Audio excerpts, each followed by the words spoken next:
Hi, this is Leanne from Global Media Networks with business news for today. We see that the stock market's misery worsened yesterday with the benchmark or share price index dipping below the 5,000 points level, whilst year to date at staggering 371 billion rupees in value has been wiped off. And we see that the Ministry of Defence and Urban Development will launch a mega project today to transform Colombo into a garden city of the East. The Metro Colombo Urban Development Project, financed by a concessionary loan to the amount of $213 million, aims to reduce flood risks, improve urban infrastructure services, develop roads, networks, and environment in Colombo and suburbs. Now, the 5-year project consists of 2 components. The first component will focus on improvements to main canals and lakes, improvements to secondary canals, improvements and rehabilitation to stormwater drainage, road improvements and social physical infrastructure. The second component aims at strengthening institutional capacity at metropolitan and local level and support project implementation. Now, the project aims to reduce flooding in the catchment of the Colombo water basin and support local authorities in the Colombo metropolitan area to rehabilitate. The project will be implemented in Colombo, Devanaram of Slovenia, Sri Jawahar Kota Municipal Councils, and Kolanala Urban Council. The Land Reclamation and Road and Development Corporation is to extend its support for the project. Then we see that Sri Lanka's Sons Bank Development has got CSE approval to list the firm in the Colombo Stock Exchange. Accordingly, the bank will list 25,175,322 ordinary voting shares of the company on the main board of the Colombo Stock Exchange. The listing will be done by way of an introduction. And we see Expo Lanka Holdings PLC sustained its consolidated net profit after tax for the financial year 2011-2012 at 1.23 billion rupees, with the consolidated net profit before tax at 1.68 billion rupees. The fourth quarter recorded a year-on-year growth of 21% in top line and 33% growth in gross profit and 22% growth in profit before tax. Now, the freight and logistics sector of the group recorded a profit after tax of 1.11 billion rupees, which was increase of 5.3% for the financial year 2011-2012.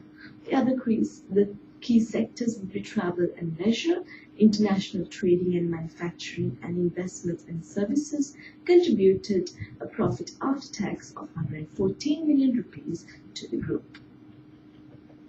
We see the unaudited financial results of Aviva NDP Insurance represented for the 3 months ending 31st March 2012 recorded a consolidated revenue amounting to 3 billion rupees. The total life sales in gross written premium terms were an encouraging 1,615 million rupees. Continued decline in equity market conditions were offset by higher interest rates in bonds, resulting in only a relatively small decline in sales volumes of investment-linked products.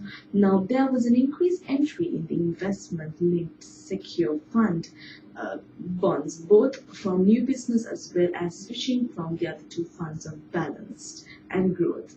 Traditional products, which are also entirely bond invested, recorded a growth of 4% compared to the previous year. And we see, in keeping with the expected growth in the boat building industry, the Ministry of Fisheries will construct marinas in Berwala and Colombo. Now, the country's first marina will be built adjoining the Berwala Fisheries Harbour.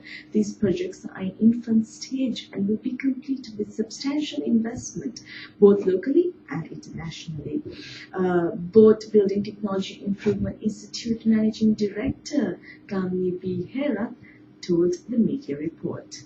The land for the Berwala Marina is earmarked. Once the proposal stage is finalized, there will only be a boat park but aquarium, museum and entertainment park. The highlight of Berwell Marina will be a 7-star hotel planned to be built simultaneously, it was stated. Now, the entire land complex of the proposed marina will be integrated to facilitate leisure, pleasure and commercial activities. Looking at a report we received from IIFL, the front page we have with us some corporate, business and economical news. Now, looking at that, we have the Securities and Exchange Commission of Sri Lanka brought in deadlines to implement crossing and share transactions of stockbrokers to mitigate future trading risks.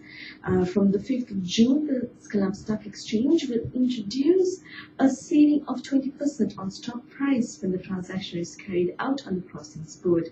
Now, the Securities and Exchange Commission stated, from the 1st of June, executive directors, staff, their spouses, and their nominees of all licensed stockbrokers and stock dealers are banned from selling their quoted stocks bought on the secondary market for 6 months from the date of purchase. And we see the Indo-Ocean developers, a company backed in India, South City Projects, will begin its work in September on a 400-apartment tower that will have a project value of $250 million. State-run Sri Lankan Airlines had taken delivery of an Airbus A320, increasing the type to 8 aircraft on the fleet to 21 and 2 float planes for domestic services. And we see the Treasury Secretary, P.B. Jaiswal, said banks should lend more agriculture and slam leaders for financing too much trade and consumption activities. He said only 3% of total credit is given to the tea sector and about 0.5% to the fisheries. We see that Sri Lanka has cleared over 90% of the area where land mines are believed to have been laid during the 30-year civil war, which ended in 2009. And looking at a few corporate results, we have the DFCC Vardhana Bank. Profits in the first quarter of 2012 rose to 161%, 215 million rupees from a year earlier, helped by high business volumes and provisional rehearsals. Then we have Valuable Power Airathana mini hydro firm said it lost 13.4 million in March 2012 as revenues fell and drought and the tariff paid by the state power utility also decreased. Then we have Texture Jersey wants to acquire another plant in South Asia to expand production and is looking to move away from the furnace oil after tariff increase. Though operating profits increased with the falling cotton prices. Now with that, I round up the news for today. Thank you very much for listening and see you again tomorrow.